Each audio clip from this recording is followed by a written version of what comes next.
She'd got really, really drunk that night, and I'd caught her messaging a Premier League footballer. So I obviously pulled her on it. She went wild.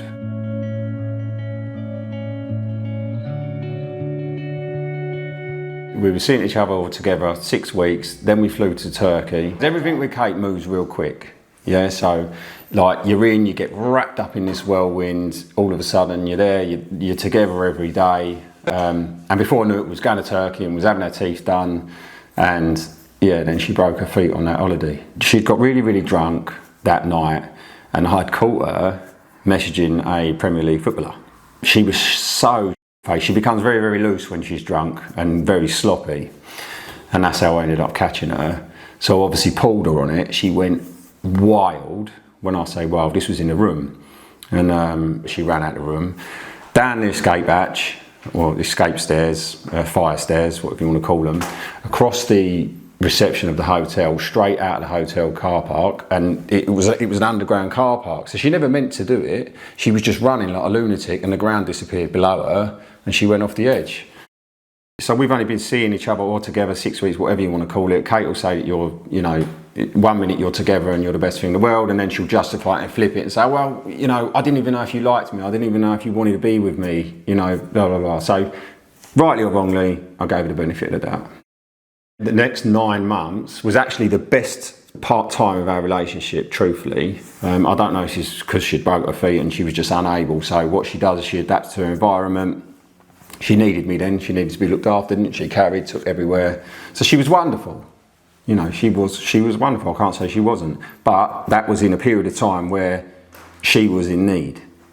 So I spent 9 months looking after her. She moved in with me straight away because obviously she couldn't get around. I was carrying her up the stairs, carrying her to the toilet, putting her in and out of the bath. I became a full-time carer.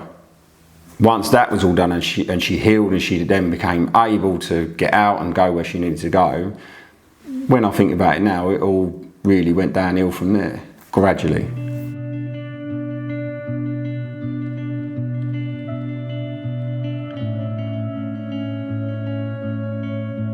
We was in the middle of filming Mucky Mansion. So I'm at her house building beds because we was behind on the filming. They'd all gone to the polo and she was due to come back. She said, I'll be back by 6. Well, 6 never comes.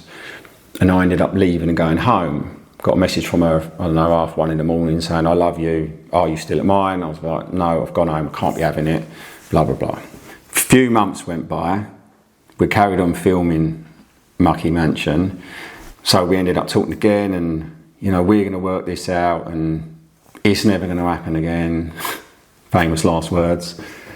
So we ended up trying again, and now we're going to have a baby, and now we're going to let's just get married, let's get this marriage going, and let's make it all better, and let me prove to you what you mean to me.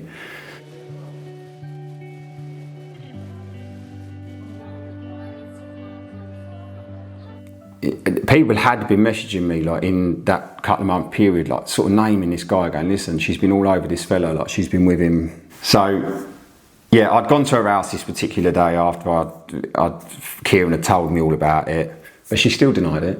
She denied.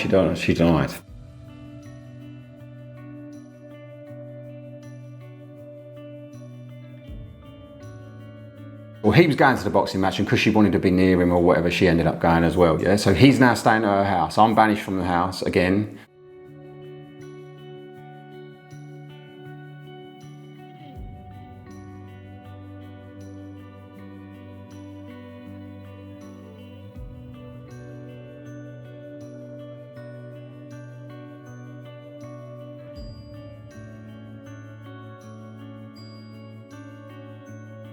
Want to say anything about why you weren't in court on Tuesday? Do you agree with the judge? Because she said that there was no real excuse to miss the hearing. The only thing I'll say about Kate, yeah, is she does not lose sleep over nothing. Yeah, and it's almost admirable how nothing affects her. Like, she would be at home and like a bailiff would turn up and hand her a bill for, I think one time I went down to the bailiff and she hadn't paid tax, 680 grand, 700 grand, something like that. And she'd sleep sound like a baby. She does not care about nothing, and that is exactly why, yeah, true. She'll go, like, she'll have a court date and just go to Turkey, and then she'll have an arrest warrant put out, and she'll just extend her trip in Turkey. Because she'll go, oh, well, what am I going back to be arrested? That's how she works.